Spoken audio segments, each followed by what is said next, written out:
começar assim, falando que JavaScript é uma linguagem dinâmica, possui várias peculiaridades, muitas coisas são específicas do JavaScript. Então, assim, se você sabe programar JavaScript, muitas vezes, e a única linguagem que você sabe programar, muitas vezes você vai ter dificuldade de passar por um paradigma diferente. Assim, se você pular do JavaScript e for tentar programar, sei lá, C++, você vai querer construir uma função dentro da outra, vai querer callback, vai querer um tanto de coisa que ou é impossível de ser feito, ou é muito mais complicado, ou muito mais tedioso de se fazer.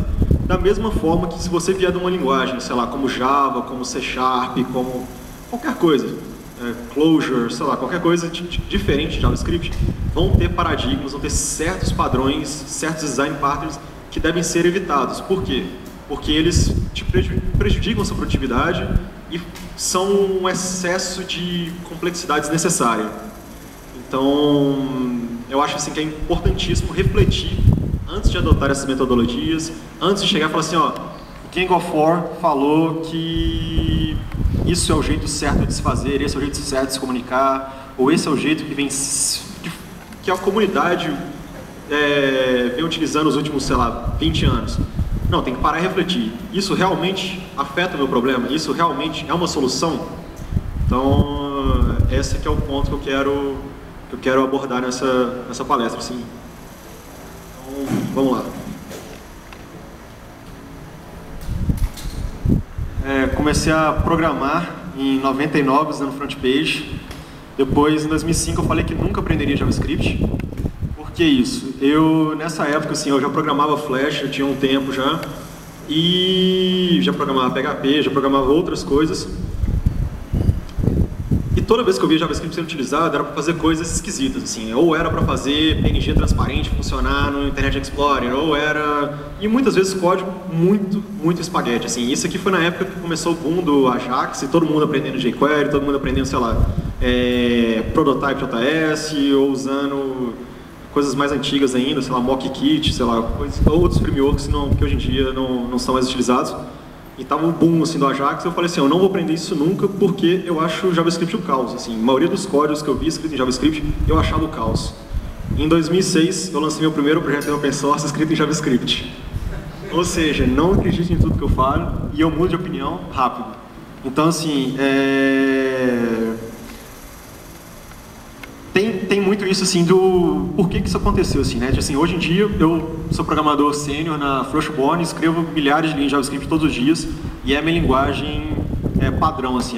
Se eu posso escolher uma linguagem, assim, mesmo não sendo a linguagem que eu acho mais limpa, mesmo não sendo a linguagem que eu acho que tem mais ferramentas interessantes, assim, que realmente ajudem o desenvolvimento, eu acho que é uma linguagem muito produtiva e é uma linguagem que é fácil de aprender até um certo ponto. É difícil aprender ela inteira, assim, eu hoje em dia não sei ela inteira, assim, eu sei uma boa parte, mas não me considero assim um expert, assim, não sou um cara que igual o Suíça falou assim, eu não me considero a expectativa que o Suíça criou, mas assim, entendo bem. Como que isso aconteceu? O JavaScript se tornou a linguagem mais importante da web. Por que é mais importante da web? Porque é a linguagem que funciona em todos os browsers. E hoje em dia você também consegue rodar JavaScript no servidor. E isso não é novo, não foi no Node.js, o Node.js não foi o primeiro a fazer isso. Assim, eu já venho executando JavaScript no servidor, já tem, sei lá, uns 4, 5 anos talvez. Então, assim, já usei projetos que eram antes do Node.js para escrever arquivos de automatização, eu cheguei a usar o Rhino para criar um gerador estático de sites e etc. Então, assim, JavaScript é uma linguagem que já estava no servidor há mais tempo, já poderia ser usada para fazer aplicativos desktop, mas hoje ficou mais popular ainda. E eu acredito que vai continuar a ser por um bom tempo, enquanto a web só aceitar JavaScript em todos os browsers. Então, e eu também aprendi a amar JavaScript. Então, assim, não necessariamente que eu aprendi a amar, eu aprendi JavaScript.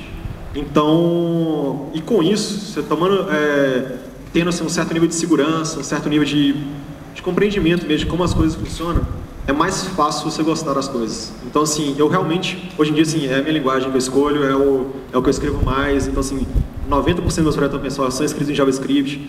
a maioria dos aplicativos que eu escrevo hoje em dia são JavaScript, assim, para uso comercial também. Mas é muito devido a isso, assim, porque eu aprendi a linguagem.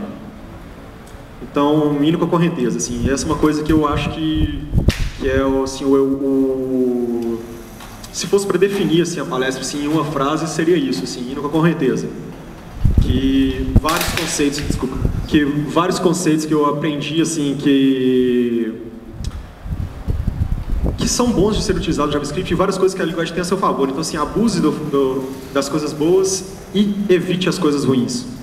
Então, esse é um conceito muito famoso, assim, que todo mundo fala, que composição é melhor do que herança. Assim, se você olhar no próprio book do Gang of War, eles falam que você deve favorecer a composição ao invés da herança. Assim. Isso foi uma coisa que o JavaScript me ensinou muito. Porque, assim, essa frase acho que deixa meio claro, assim, que quando a única ferramenta que você conhece é herança, todos os problemas se parecem filhos de outros problemas. Então, se você aprender uma linguagem que para toda solução você tem que herdar de uma classe, herdar de um outro objeto, ou qualquer coisa tipo assim, aquela vai ser a solução que você aplica para todos os problemas. E nem sempre esse é o melhor caminho. Então, assim, o JavaScript me forçou a aprender isso, porque quando eu comecei a programar JavaScript, eu não entendia como que herança funcionava no JavaScript. Eu conseguia copiar e colar códigos, sei lá, que eu achava na internet, que eu via blog posts, sei lá, do John Resing, sei lá, do cara que criou o jQuery lá, explicando como que funcionava. Então, assim, até que eu entendi até um certo ponto, mas eu falo assim, é tanta burocracia, eu tenho que copiar essa biblioteca que só implementa herança. Eu falei assim, não vou usar isso. Não entendi como é que o this funcionava, assim, não entendi por que o escopo mudava, assim, quando eu chamava no set interval, no set timeout, ou por que o click handler lá, assim, disparava no contexto do window e não no objeto que estava aquele método. Então, assim, isso me forçou a não escrever JavaScript orientado a objeto durante um bom tempo. Aí, com o passar do tempo, depois de chegar nessa conclusão, assim, de que, depois de aprender bem, assim, como que funcionava o this, como que usava a herança, como que a herança, uma coisa que o João, o Neto, explicou na palestra dele, assim, como que funciona a questão da herança, de protótipos, tal, do prototype e tal. Então, assim, essa é uma coisa que levou um certo tempo para sedimentar na minha cabeça, assim. Eu venho de um background de design, então, assim, eu não estudei nada relacionado à programação. Então, muitas das coisas que eu aprendi foram por conta própria, pela internet, lendo livro. Então, o processo foi um pouco lento, assim, durante esses últimos, sei lá, 13 anos. Mas, enfim, hoje estou aqui. Uma coisa que é importante entender nesse conceito, assim, do porquê que eles falam que composição é melhor do que herança, assim, foi uma coisa que levou anos para eu entender, assim, mesmo ouvindo isso em quase todos os artigos de programação possíveis de objetivação objeto, é que quando você tem herança de um objeto para o outro, você tem o tie coupling, assim, os objetos estão acoplados de uma maneira que é difícil de separá-los. Assim, a herança é o maior tipo de tie coupling que existe, assim, não existe nada mais acoplado que herança. Por que isso? Porque toda vez que você altera o pai, toda vez que você altera a classe que serve como prototype, ou que se altera todos os filhos daquela classe. Então, assim, é uma relação de um para um e um para vários, e qualquer coisa que você fizer, acontece isso. Então, por isso que existem outros princípios que evitam isso, que falam assim, os princípios do Solid, de Design Patterns e tal, que tentam evitar isso ao máximo, que fala assim, você não deve modificar a classe base, a não ser que seja para corrigir bugs. Você não pode adicionar mais funcionalidades e nem mudar o comportamento. Você tem que fazer isso tudo só nos filhos. Então, assim, é muito isso, assim, o problema é solucionado com herança. Assim, o único jeito de solucionar o problema é com herança. E eu acho que JavaScript tem metodologias melhores. Se eu mostrar um exemplo básico, assim, isso aqui é um dos últimos tutoriais que eu lancei, assim, deve ter sido semana passada ou 2 semanas atrás, sei lá, mas, assim, o que importa é que eu tenho esses dois componentes. Um deles controla o zoom no mapa. Então você pode aumentar e diminuir o zoom, e o outro funciona como se fosse um scroll, mas na verdade ele altera os itens que estão mostrando no mapa. Então o que acontece? Os dois componentes têm a mesma funcionalidade. Os dois você manipula do mesmo jeito com o mouse ou com o touch, e você clica para arrastar e tal. Então, assim, é o mesmo componente. Se você for pensar de uma forma mais básica, assim, os dois são um slider, assim, os dois são uma barra de rolagem, assim. Então, o que você pode fazer, assim?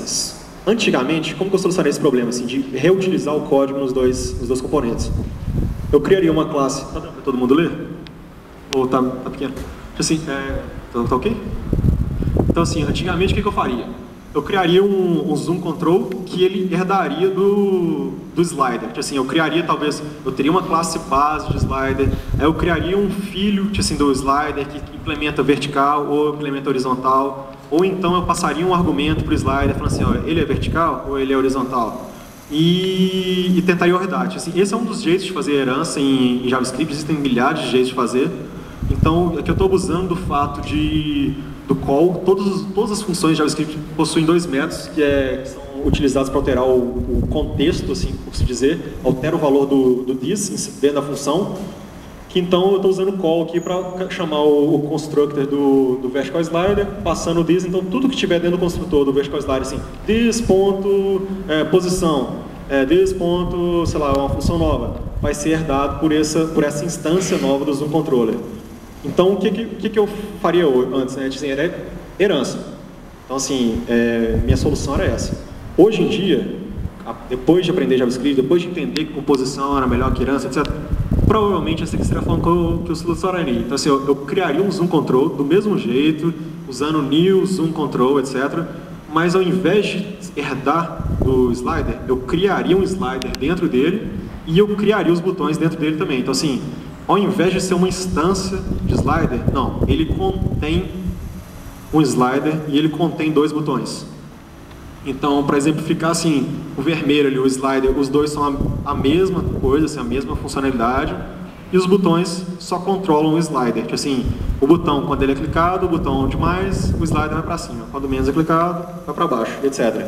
Então, assim, eu uso basicamente isso, assim, foi uma coisa que o JavaScript me forçou, assim, por ter a deficiência de herança ser mais difícil, de ser mais complicado, e de eu ser um pouco preguiçoso também, assim, na hora dessas coisas, eu evitei e acabou sedimentando o conhecimento. Então, assim, eu uso herança, assim, é uma coisa que eu uso, mas eu evito. Outra coisa, assim, a maioria das linguagens, tipo Java, C#, etc., são contra o duck typing. O que é o duck typing? Se parece um pato, é um pato. Então, se você vê um pássaro que anda igual um pato, faz o mesmo barulho do pato, nada igual um pato, etc., você chama aquele bicho, aquele pássaro de pato. Então, eu parei de tentar identificar assim, os argumentos, minhas explicações, parei de identificar muita coisa, assim, fazer checagem inútil, assim, sei lá, checar se esse valor é da classe, sei lá, por exemplo, assim, o que você consegue? Checar se esse objeto foi construído com construtor Y, ou se esse objeto é uma instância de array, sei lá, uma instância de uma outra classe específica. Por que eu parei? Porque esses construtores, assim, checar o construtor, checar a instância, não é o que você quer fazer. Você quer checar se ele segue uma API específica. Então, assim, você não quer checar se ele é daquela classe ou se ele herdou daquela classe. Você quer saber se ele tem os métodos que você precisa e as propriedades que você precisa manipular. Então, eu checo só assim, se ele possui esse método, eu chamo aquele método. Se ele possui aquela propriedade, eu chamo essa função que manipula aquela propriedade. Mas é importante lembrar também assim, que o typeof, assim, eu estou chamando typeof full.match igual function. Assim, ele só deve ser utilizado para checar primitivos, assim, só para string, number e function. Por quê? Se eu usar ele para checar um array, ou se eu usar para checar null, ou qualquer outro valor que vai retornar objeto. Então, assim, a maioria das coisas em JavaScript retorna objeto. Até mesmo casos esquisitos como esse, assim, que usar construtores para criar, assim, new array, new string, new... Tipo assim, qualquer coisa que você pode criar sem um construtor, você pode criar com literal, assim, igual o primeiro exemplo ali, o typeof full, vai dar string. Agora, se você der um typecast, o typecast, assim, quando você usa o construtor do string ou do number, você passa um valor e você afirma, assim, esse valor que eu estou passando vai ser convertido para string. Beleza, funciona beleza. Aí você coloca a palavra new na frente, ele retorna um objeto. Além dele ser um string, ele é um string objeto. Então, eu evito muito. Assim, eu evito muito usar o instance of, evito muito usar o constructor, assim, checar o constructor. Essas são coisas que eu evito. Assim. E eu tento escrever mais métodos separar, assim, esse aqui é um código, mesmo falando que, assim, que hoje em dia eu escrevo isso aqui, eu não escrevo isso, assim, eu raramente escrevo métodos que alteram o comportamento de acordo com o argumento passado. Assim, a maioria das vezes eu escrevo dois métodos, um que lida só o caso de chamar esse full.match, sei lá assim, e um que processa aquela propriedade. E com isso eu consigo reutilizar em mais lugares aquelas funções, porque muitas vezes aquela função não é útil só para a instância de, sei lá, do slider. Aquela função é importante no slider, é importante no componente que você dá um drag, que assim, elas têm a mesma funcionalidade. Então, assim, você acaba... o único jeito de você reutilizar coisas usando herança assim, é com mais herança. E chega um ponto que não dá mais fazer herança múltipla, assim, muitas linguagens não aceitam herança múltipla, então não tem como você copiar só a função tal de um lugar, só a função y do outro. Então eu acabo separando tudo em vários métodos pequenos. Então isso aqui é uma coisa meio controversa, assim, é uma coisa que muita gente não vai concordar, principalmente pessoas que vêm de outras linguagens, mas assim, eu acho isso aqui hoje em dia a maior das verdades. Assim. Eu era o cara que, quando eu comecei a programar JavaScript, eu queria estar programando, sei lá, C# ou Hax ou qualquer linguagem estática, porque eu estava usando editores de texto, estava usando, sei lá, Eclipse ou Visual Studio, que davam, sei lá, code hinting, assim, quando você começava a digitar, ele já validava todo o processo, já checava se os valores estavam certos, na hora de compilar já dava erro, etc. Só que, ao programar JavaScript, pela linguagem não ter essas funcionalidades, eu mudei o meu editor. Eu parei de usar Eclipse, eu parei de usar Visual Studio e comecei a usar o Vim. Por quê? Já que eu estou manipulando texto, eu vou usar o melhor manipulador de texto possível. Então, assim, já que eu não tenho o autocomplete, já que eu não tenho as ferramentas de refactoring, já que eu não tenho todas aquelas coisas que vêm com linguagens tipadas, assim, eu vou fazer de uma forma que me favoreça. E com isso, eu acabei aprendendo assim, que 99% dos erros não seriam solucionados com tipagem estática. Assim, se você tem uma coisa igual o JS Hint, que é uma ferramenta assim, fantástica, que todo mundo tem que ter instalado no editor, rodando, toda vez que você aperta Ctrl S, toda vez que você salvar o arquivo, ele tem que checar o seu código está certo. Assim, porque isso, assim, o JS Hint, muitas vezes ele nem economiza tanto tempo, porque a maioria dos erros que ele detecta são erros estúpidos, assim, erros esdrúxulos, se é uma vírgula, sei lá, fechar um parênteses, etc. Mas quanto menos tempo você gastar indo para o browser checar o valor e voltando, vai ver, sei lá, era um componente que só tem na terceira página da sua aplicação. Você tem que descobrir que ele quebrou naquele lugar, tá? Então você já usa o JS Hint. E você escreve testes unitários para tudo que não for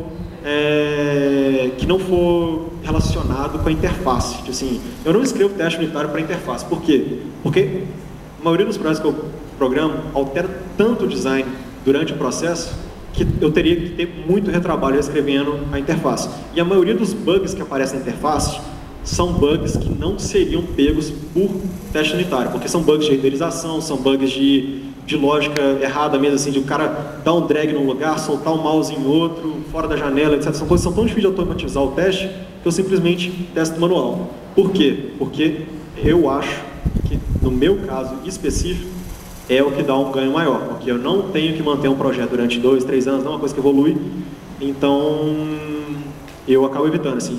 O DHH, lá, o cara que criou o Ruby on Rails, uma vez ele deu uma palestra falando isso sobre tipagem estática, assim, e ele falou que a coisa na vida real que mais se assemelha à tipagem estática é aquela checagem no aeroporto, assim, que você vai passar na segurança, todo mundo tem que tirar o sapato, todo mundo tem que fazer etc, mostrar as coisas e tal, porque um único maluco colocou uma bomba dentro do sapato. Então, assim, por causa de 1%, sei lá, 0,01% das pessoas que têm a ideia maluca de botar uma bomba no sapato, você proíbe todo mundo de entrar de sapato na área de segurança.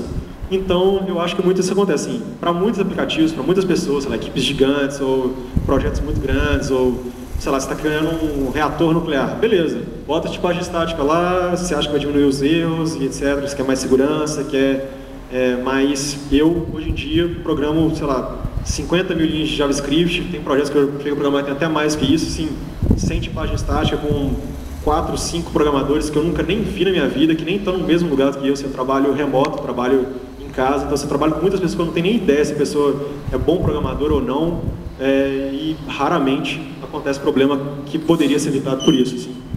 Então, é uma coisa que uma deficiência da linguagem me fez perceber. Assim, se eu tivesse uma linguagem que tivesse tipagem estática, eu estaria usando até hoje.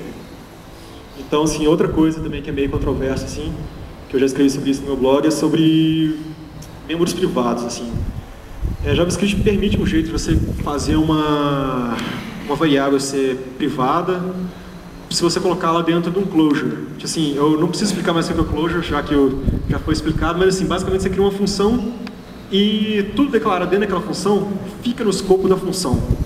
Então essa var foo ali, por exemplo, é local, ela não pode ser acessada por fora. Se você tentar acessar de fora, você tem um erro, porque aquela variável não foi definida num escopo acessível por essa linha de código, enquanto o lore lá em cima é global. Então isso é uma coisa assim, que as pessoas perceberam que poderia ser feito. A maioria das bibliotecas começaram a colocar todo o código dentro de um closure desse. Por exemplo, se você olhar o jQuery ou qualquer outra biblioteca, você vai ver que o código inteiro começa com um function chamado mais ou menos desse jeito e no final um parênteses para rolar assim, uma invocação automática desse bloco de código, gerando um closure, para evitar expor globais, etc. É uma prática muito boa, assim, ainda mais para variáveis que não são importantes, assim, para coisas que você tem certeza que só são importantes naquele escopo, só naquele contexto, etc., variáveis temporárias e etc.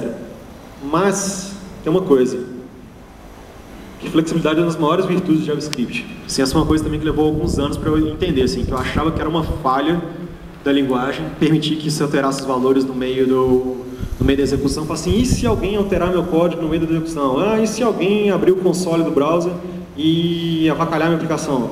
Beleza, assim. E se alguém entrar aqui agora e soltar uma bomba? Se não tem ninguém checando bomba na porta, mas beleza, mas ninguém é doido de fazer isso.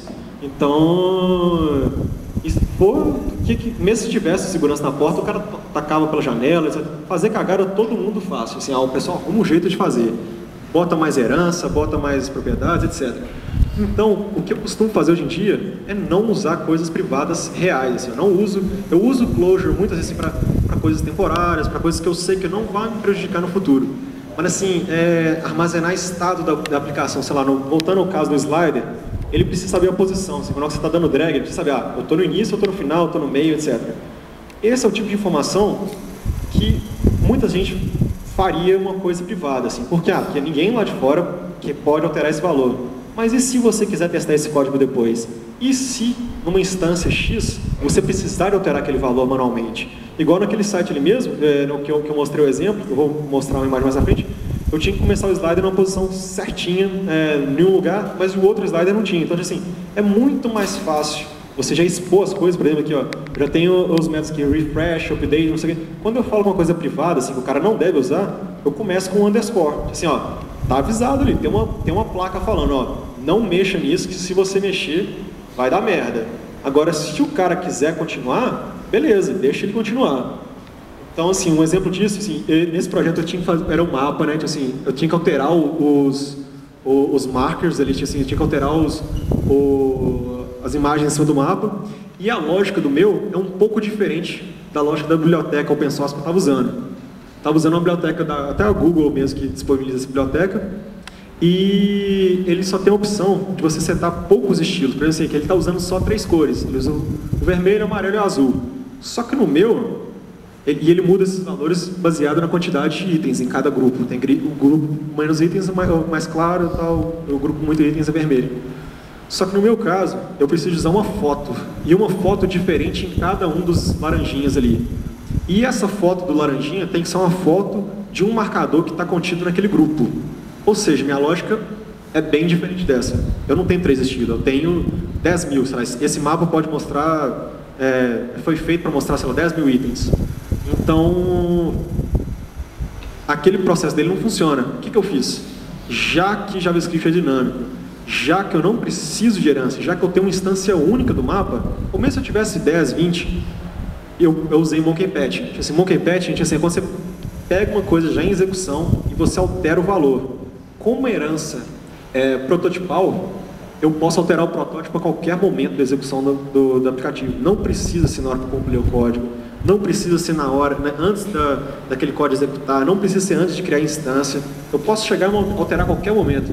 Então o que eu fiz? Eu peguei uns 5 métodos, que eram aqueles que eu precisava alterar, e fiz um processo parecido com esse aqui. Na verdade, eu criei um método helper que repete isso aqui tudo, assim, mas fica mais legível. Mas assim, o que basicamente ele faz, assim, você salva uma referência para o método original, você altera aquele método no protótipo direto, e no final você executa o método original, porque você já fez o que você tinha que fazer. Eu queria só incluir aquelas linhas. Eu queria incluir... Na verdade, no meu código original nem é tantas linhas, porque eu não quebro... Aqui eu quebrei só para não dar o scroll, né? Mas assim, são umas 4, 5 linhas de código.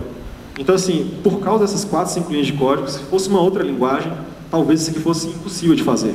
Porque como a propriedade que eu estou mudando, em alguns dos métodos que eu mudo são privados, assim, o Google usa o underscore também para definir que o método é privado, eu não conseguiria estender aquela classe para alterar aquele comportamento. Eu teria que reescrever uma boa parte do código. Aqui eu não reescrevi nada, aqui eu só alterei o comportamento que eu precisava de reescrever. Uma coisa que eu também mudei bastante, assim, é usando funções e nomes mais descritivos. Já que eu não confio, já que eu não tenho a tipagem para me dar uma dica, assim, ó, qual o tipo de argumento que essa função aceita? Ou sei lá, assim, já que o meu editor de texto não me fala quantos argumentos, a ordem dos argumentos e nem o valor que ele espera, o que eu faço? Eu uso nomes que descrevem o que vai acontecer lá. No meu slideshow eu boto lá, set delay in seconds. Eu já sei que é o número de segundos, então assim, eu passo 5. E é isso, assim, a maioria dos meus métodos aceitam 1 ou 2 ou 3 estourando, assim, o máximo de argumentos. E 3, assim, em casos raros ou casos que não tem, assim, casos que não tem jeito de solucionar mesmo, ou que criando um outro método acabaria dando mais trabalho, principalmente que nomear coisas é difícil, assim, achar um nome bom é difícil. E, por exemplo, no slider mesmo, ao invés de usar o nome, sei lá, assim, scroll up, scroll down, eu boto increment e decrement, assim, porque como ele pode estar tanto na horizontal quanto na vertical, eu uso a mesma API para os dois. Então não tem essa confusão toda de saber. E alguns nomes, eu uso alguns nomes que eu considero como nomes especiais, assim, que já definem que tipo de valor. Por exemplo, assim, ratio. É meio que padrão o ratio ser um valor entre 0 e 1. Assim, então, o próprio nome do método já define o que tem que ser passado. E eu também, abusando disso também, eu uso as funções como uma maneira de forçar que os erros sejam identificados. Porque se você aceitar uma string, se você fizer um único método que aceita uma string, ou sim, se eu usar um nome inválido, ou se eu passar um argumento, sei lá, que não funciona, muitas vezes o erro vai ser silencioso. E quando o erro é silencioso, ou quando o erro é num lugar que não é o lugar onde foi originada a causa, sei lá, principalmente com programação assíncrona, que foi uma coisa que o Ramalho falou também, assim, que realmente é difícil. E eu considero programação assíncrona muito difícil. Assim, uma das maiores causas de erro que eu vejo, assim, é a programação assíncrona, porque a pessoa não consegue abstrair na cabeça dela, assim, as questões das race conditions, assim, coisas que você espera que aconteça antes, acabam acontecendo depois. Então, assim, é difícil. E o erro, quando ele é assíncrono, ele não aponta, muitas vezes não aponta no call stack, assim, da onde que o erro veio, que linha que gerou, que lugar que foi.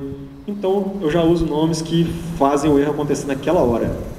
Então, é fácil, assim, se o método não existe, eu dou um search no meu código, falo assim, o objeto não tem essa propriedade, sei lá, show April, sei lá, que era April, na verdade, que era para estar escrito, mas erro de propósito para disparar o erro, né? Então, ele já vai me avisar qual que é mais fácil de procurar, mais fácil de identificar o erro. Outra coisa que eu mudei muito também, questão de programação funcional. Essa é uma das grandes vantagens do JavaScript que eu acho, assim, que essa questão de possuir o que é chamado, termo teórico, High Order Functions, que é aquela questão que o Ramalho também explicou, de uma função. O que se define uma High Order Function? É uma função que pode retornar uma outra função ou que pode aceitar uma função como argumento.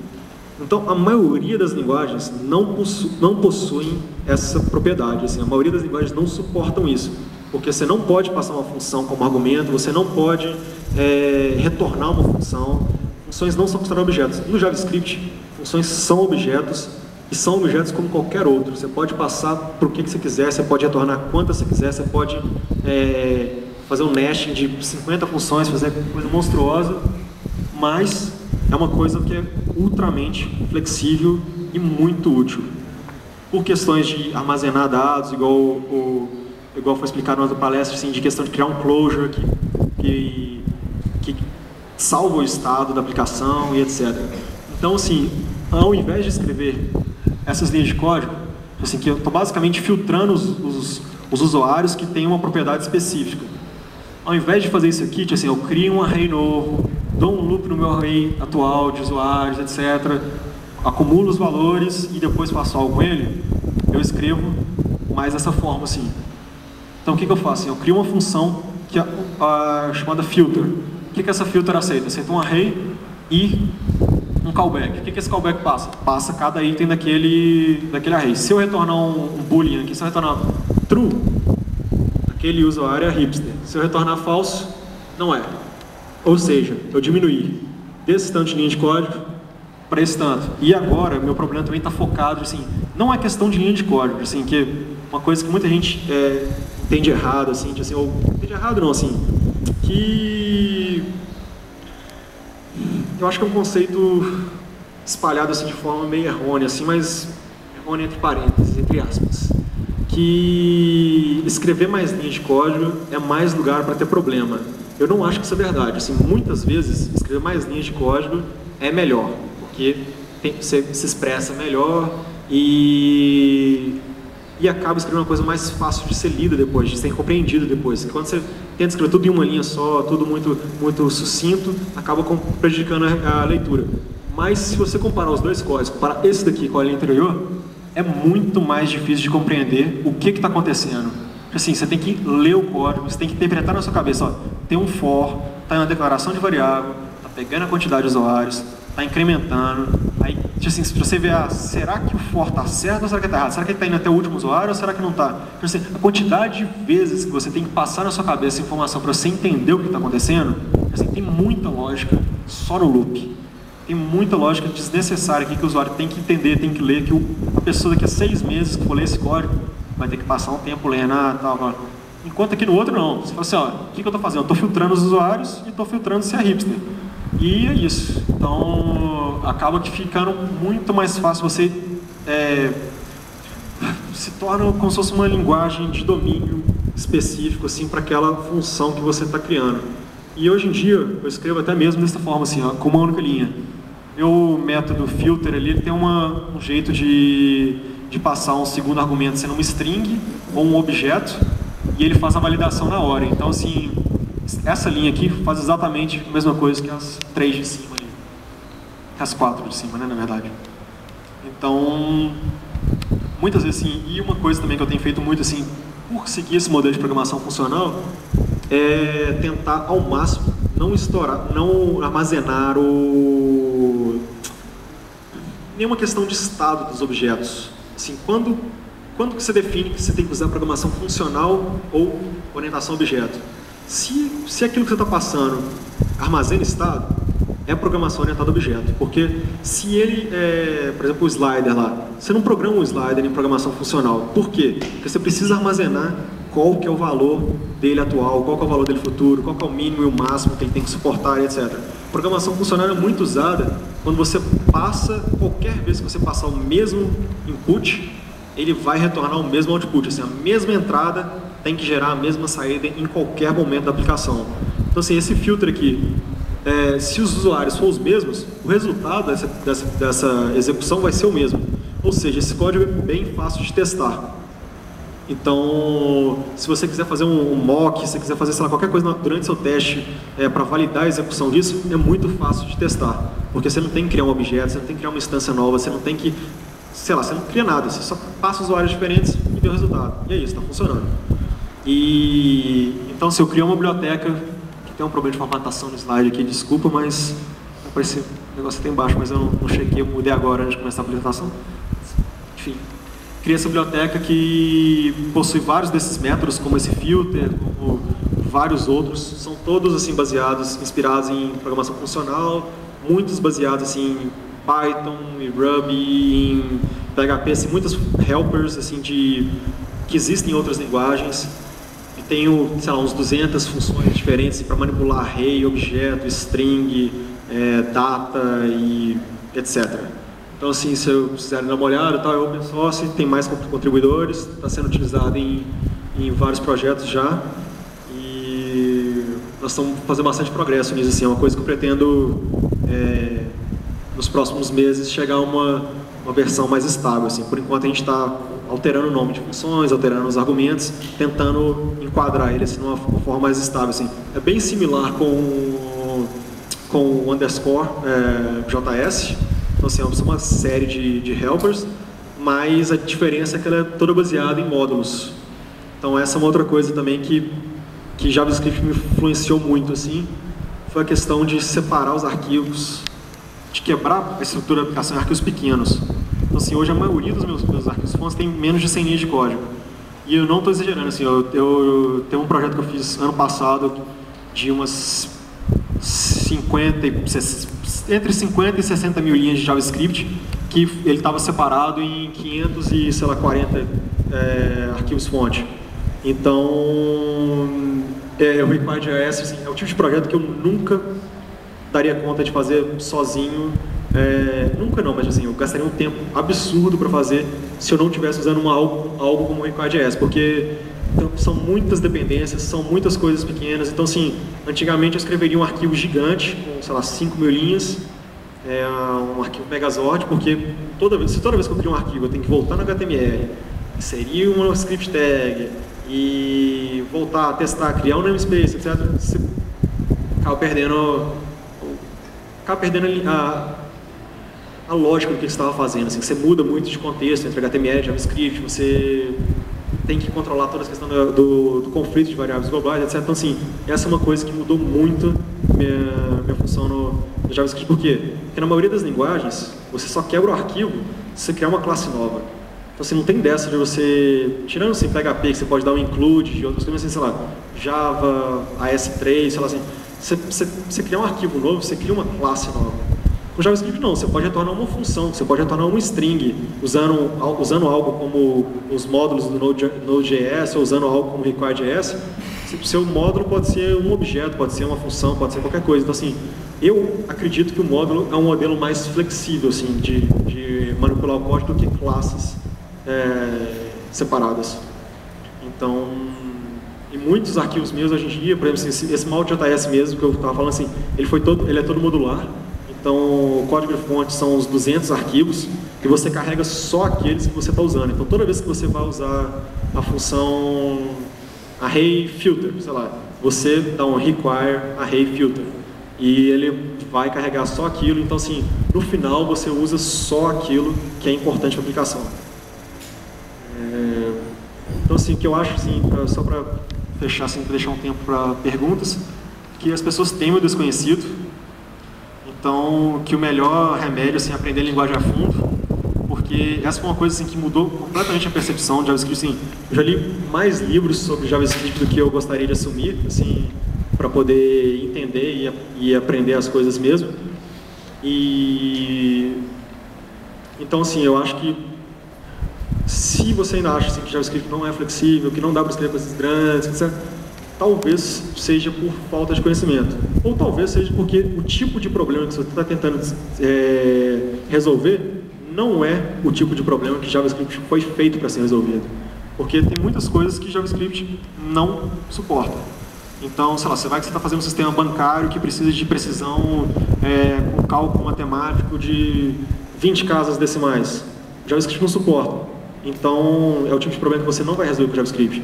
Vai que você precisa fazer computação de coisas ultra intensivas que precisa acontecer num banco de dados e num servidor e etc. Você tem que separar milhões de requests, etc. JavaScript provavelmente não vai solucionar esse problema. Por quê? Porque além do problema da precisão, além do problema de tudo, muitas ferramentas são mais eficazes nesse tipo de problema.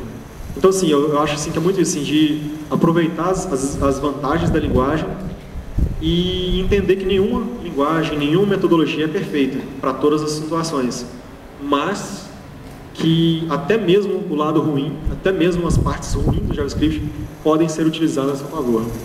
E é isso. Alguém tinha alguma pergunta?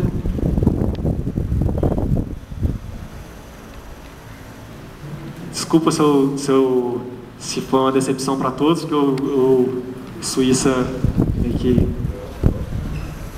Então, alguém alguma coisa? Alguma coisa? Senão eu vou continuar falando. Alguma pergunta? Qualquer pergunta de qualquer coisa, não precisa ser exatamente sobre isso.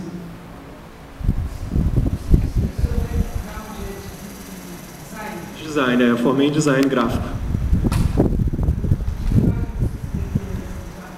Eu escrevia PHP, escrevia ActionScript 1, ActionScript 2 e basicamente isso, assim, eu sabia HTML, sabia CSS, eu sempre soube bem mais CSS do que JavaScript. Há poucos anos atrás que eu realmente, há poucos anos, assim, uns 5 anos atrás que eu realmente comecei a focar em JavaScript, a focar em programação, aí aprendi, sei lá, talvez até mais, sei lá, na época do JavaScript eu comecei a aprender outras coisas, aprendi C#, aprendi AS3, Rax, Python, Shell, sei lá, o que precisava aprender, eu fui aprendendo, assim, na medida do necessário, assim, XSD, XLT, etc, assim, o que precisou, mas sempre à medida do necessário, assim, não muito, assim, sempre busquei, assim, aprender, ler coisas sobre coisas que eu não domino, assim, muitas vezes quando eu vejo palestras desses caras famosos, sei lá, Martin Fowler, ou qualquer cara desses muito famosos, eu tento procurar pesquisar o que eles estão falando quando eu não entendo, sei lá, quando eu não entendi o que era orientação objeto, programação orientada a objeto, fui pesquisar o que era. Quando eu ouvi o pessoal falando de programação orientada a testes, fui pesquisar o que era. Então, assim, é sempre buscando. Quando alguém solta uma palavra dessa que eu nunca ouvi, eu vou lá, pesquiso e tento aprender.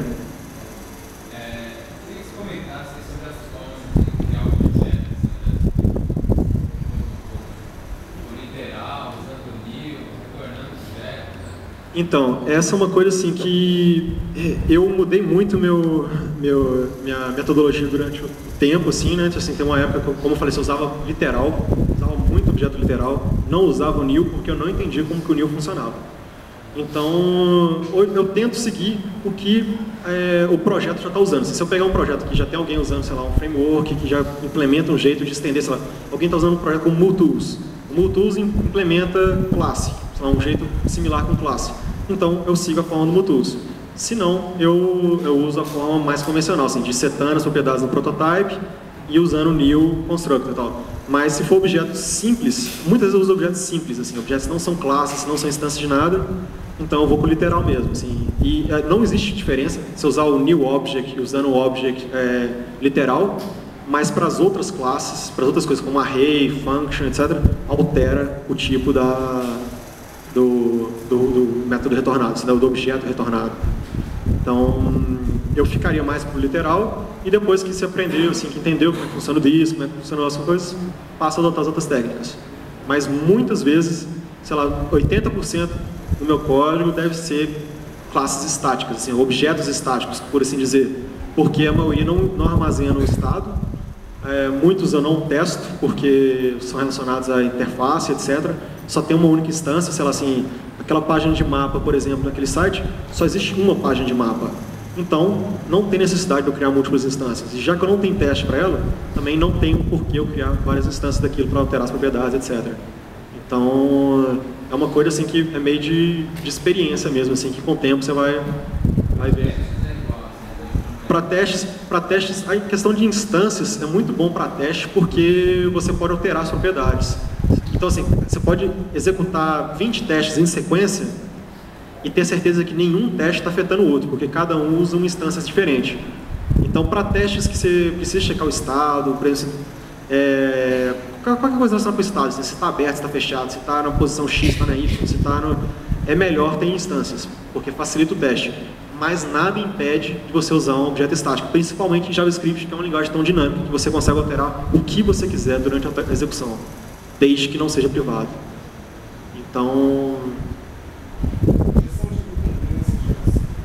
Então, questão de gestão de dependência, Por eu estar utilizando o Require.js, ele já funciona meio com gestão de dependência, porque o sistema de módulos do Require.js, ele usa strings para definir cada módulo, que é um ID para aquele módulo, e você consegue alterar o valor daquela string. Assim, você consegue alterar o valor retornado por aquela string. Então existem formas de você alterar a dependência dinamicamente para uma única instância. Por exemplo, você fala assim, meu módulo do mapa faz um require lá em cima assim, de array/sort. Tem como retornar uma instância de array/sort para o meu mapa e uma instância completamente diferente com o mesmo ID para um outro módulo em outro lugar da minha aplicação. Tem como você retornar o jQuery versão 1.0 para um lado da aplicação e o jQuery 2.0 para o outro lado da aplicação. Então, tudo usando o mesmo ID, tudo usando só jQuery lá, tem como fazer esse tipo de mapeamento. Então, ele já funciona como se fosse um container de um IOC, né, assim, que é um Inversion of Control Container, uma coisa assim que significa a sigla.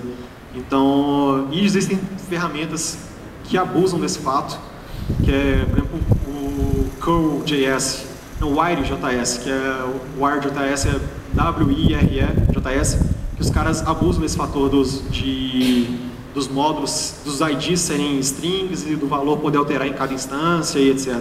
Então é uma coisa que dá para fazer assim. E até mesmo durante teste, tem como se alterar o valor. No próprio Require.js tem como se fazer ele funcionar para teste, que cada vez que você dá um require, ele retorna uma instância diferente. Então assim, que ele tem um cache interno de todos os módulos, de todos os objetos, e tem como você limpar aquele cache. Então é uma coisa que para mim já substitui 90% dos problemas. Mas existem soluções igual o Angular mesmo, que foi falado mais cedo, assim, que o Angular usa um processo completamente diferente, assim, que ele usa o próprio o próprio nome dos argumentos para entender quais variáveis do contexto global que ele deve jogar ali naquele método, assim. Que funciona, mas eu uso a AMD, assim, eu uso o Require.js em todos os projetos. Mas existem outras soluções. Em Node tem como você... Em Node tem como você usar o Require.js no Node, tem como você usar como se fosse no browser, assim, mesma sintaxe, mesma coisa e tal. E tem como você criar seu próprio jeito de gestão de dependência. Então, assim, não é algo que eu já experienciei, que eu já fiz, então, assim, não precisei. Mas é mais complexo porque o Node, eles têm... essa é uma coisa que eu já briguei muito com o Isaacs lá, com a comunidade Node no geral, assim, o Isaacs, o Dominic, o Substack, etc., de eu querer esse tipo de funcionalidade no Node e eles serem completamente contra, assim, Então tem uma discussão bem grande no Twitter e no GitHub e na mailing list do Node.js também sobre isso, assim, que eu queria introduzir esse tipo de coisa, assim, do mapeamento dos IDs para módulos diferentes, de renomear as coisas dinamicamente, mas não vai acontecer nunca. Então, teria que implementar uma coisa assim, teria que implementar uma library que suporte esse tipo de injeção de dependências. Nós ainda temos mais tempo? Como é que está aí? Ó, gente, muito obrigado. Desculpa a coisa.